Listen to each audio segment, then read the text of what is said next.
Hi, and welcome back to my YouTube channel. If you don't know me, my name is Mario, and I put up videos on clinical research, personal finance, and travel. In the video today, I'm going to talk all about the transition from being a CRC, or clinical research coordinator, to being a CRA, a clinical research associate. And my focus is going to be on the types of interview questions you will get asked at a CRC to CRA interview. Before I dig into that, just a quick reminder, if you enjoy this content, please like this video and consider subscribing to my channel. I'm trying to grow to 1,000 subscribers by the end of the year, so I really do appreciate all your support.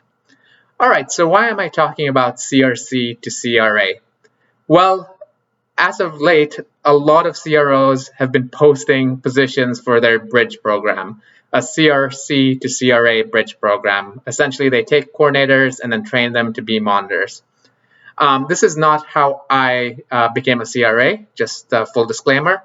I actually went to a startup, and that has its pros and cons. So let me quickly give you the biggest pro of the bridge programs at CROs.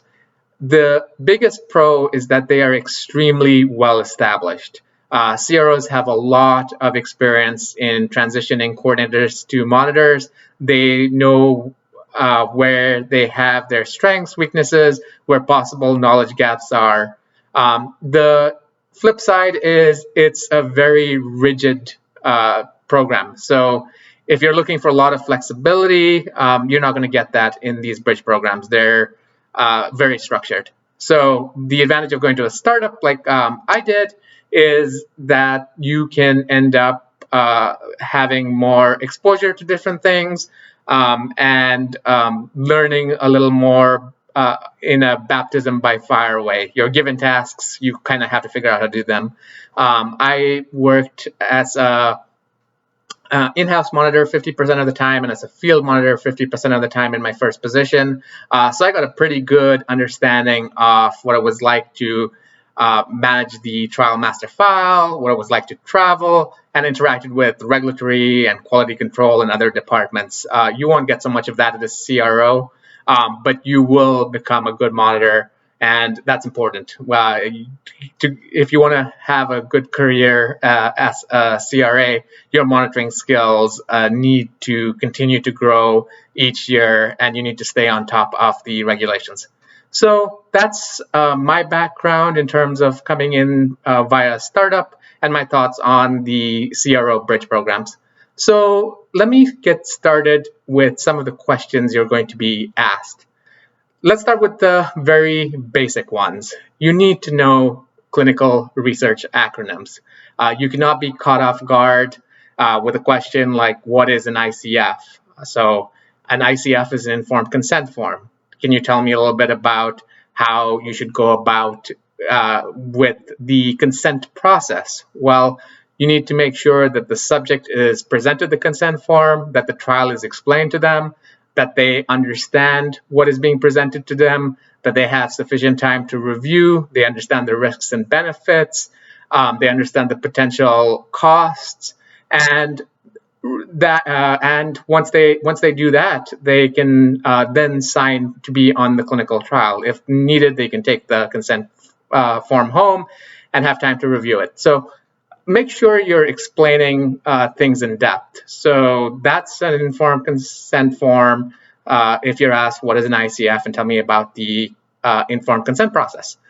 Similar, you're going to be asked about ICH, you're going to be asked about GCP, you might be asked about some of the historical trials, the Nuremberg trial, etc. I'm not going to go too in depth here. If you're a coordinator, hopefully you know all this stuff, and that is going to be my assumption, and that is something where if you cannot answer these questions, your chances of being hired is pretty much nil.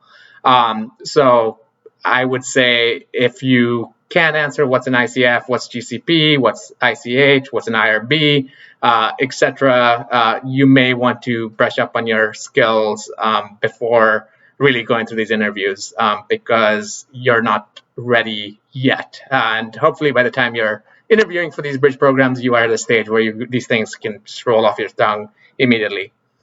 So those are the basic things. What's the next thing you're likely to be asked? Inclusion-exclusion criteria of clinical trials. What's your understanding of inclusion criteria or exclusion criteria? And you might be given some specific example and say the inclusion criteria for this trial requires a WBC of a certain level.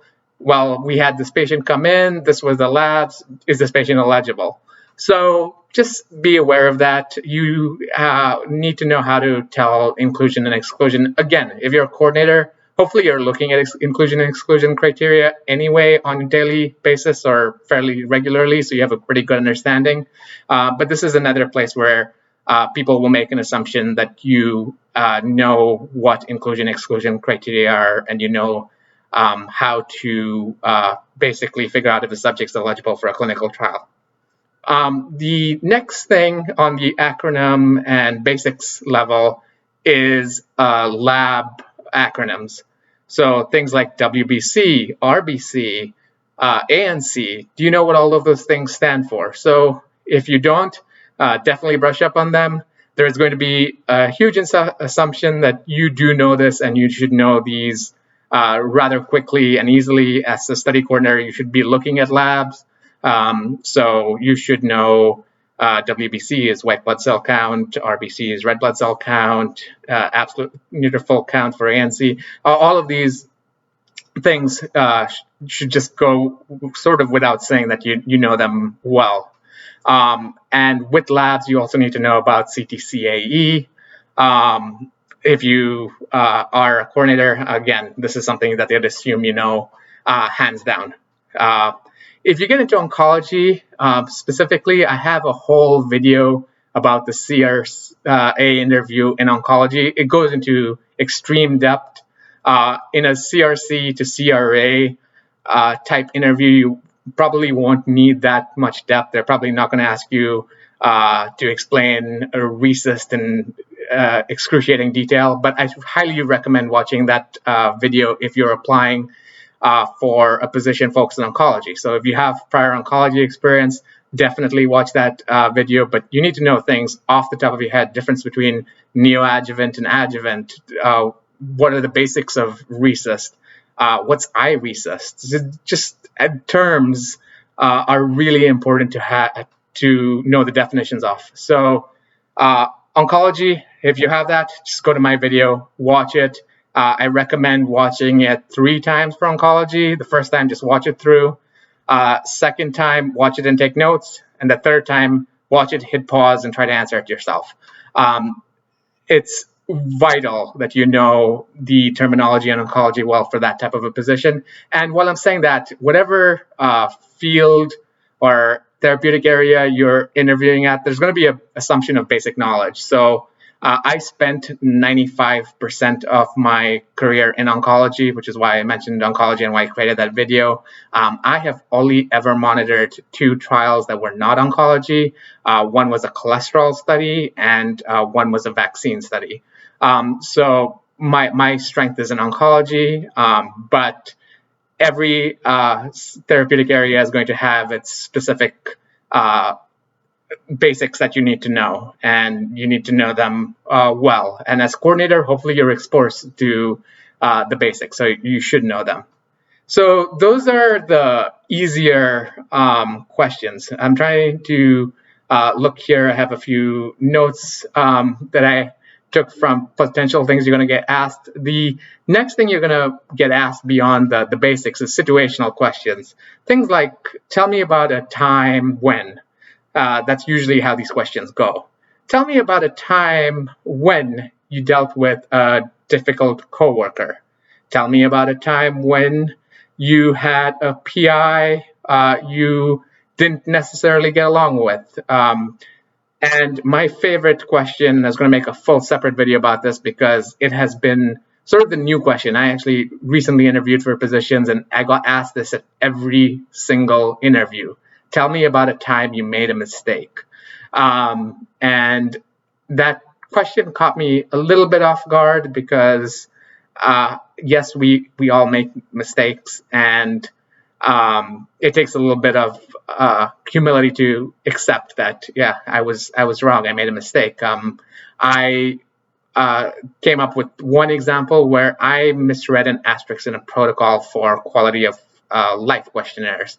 The way the protocol was written was confusing. So it seemed like basically at the first follow-up visit after end of treatment, they required a quality of life questionnaire, which I understood and was the case.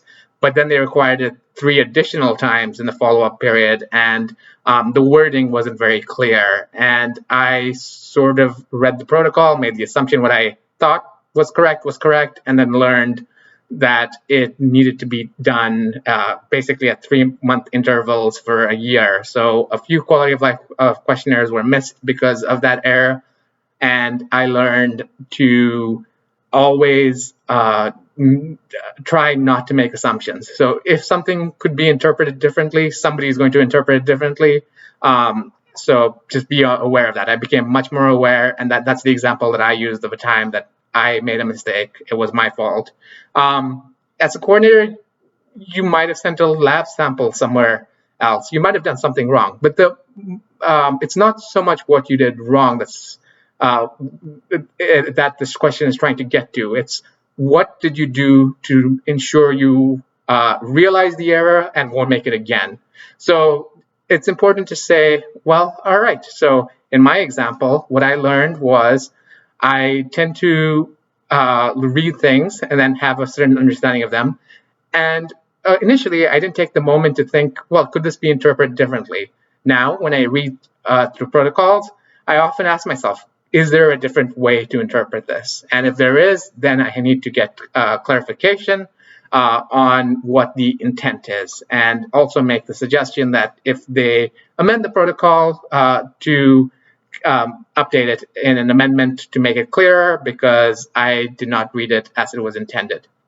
So those are the questions of tell me about a time, or tell me about a mistake you've made. The other question that you may get asked is, tell me about your long-term career goals. You'll get this in different interviews in different ways. Sometimes it's things like, where do you see yourself in 5 years, in 10 years? What are your hopes and dreams in your longer-term career? Do you want to come in and be a monitor? Are you looking to grow beyond monitoring? You'll get this in a variety of ways. And all I'll say here is just be specific about what your ideal career trajectory is. So you are applying for a CRA position. It might not be your end goal, but explain how the CRA position fits into it. So, for example, you can say, I've spent X number of years as a study coordinator. In my particular case, I spent 3 years as a study coordinator. And I really felt that I needed to find another way to allow my career to continue to grow and to find new challenges. I love clinical research, and this love of clinical research has led me to explore CRA positions. And I have had many monitors come and monitor my data and monitor my site. And in my interactions, I've learned that I really like the monitoring aspect and what they do. And I'm really looking to move into that role as a next step. And as I progress and build my skills and move up within the monitoring spectrum and become a senior CRA, I would ultimately like to get to a point where I can manage a CRA team and be a CRA line manager. That is my long-term goal. That is where I see myself in the next 5+ years. But in the more immediate future, I want to continue to build and expand on my monitoring skills and my skills to be the best CRA I can be. So those are my tips if you are currently interviewing for a CRC to CRA role. Again, I strongly recommend CRO bridge programs. They are great. I know tons of people that have gone through them. And the monitors they produce are excellent. The CROs have a lot of experience in this. It's well established at large CROs, and I think it's a great way to become a CRA. Like I said, it's not what I did, but it is something I would consider. You can also look at some of the bigger pharma companies that have this kind of opportunity, and at startups. Just do not underestimate startups. Oftentimes, that's where you can get some of the best experience because they don't have the depth of staff. At a CRO, it's very, very unlikely you would be asked to do quality assurance as a CRA or submit a regulatory submission. You'll get that kind of experience at startups because if they don't have people and you're a person there, they will use you for these roles. All right, I'm going to end here. Just a quick reminder, if you haven't done so already, please hit that like button. As I said, I am working and slowly to grow this channel to 1,000 subscribers. That is the goal by the end of 2021. And as I get more and more likes and subscribers, I will try to get these videos out more and more frequently. All right, thank you all for your support. Good luck in your interviews.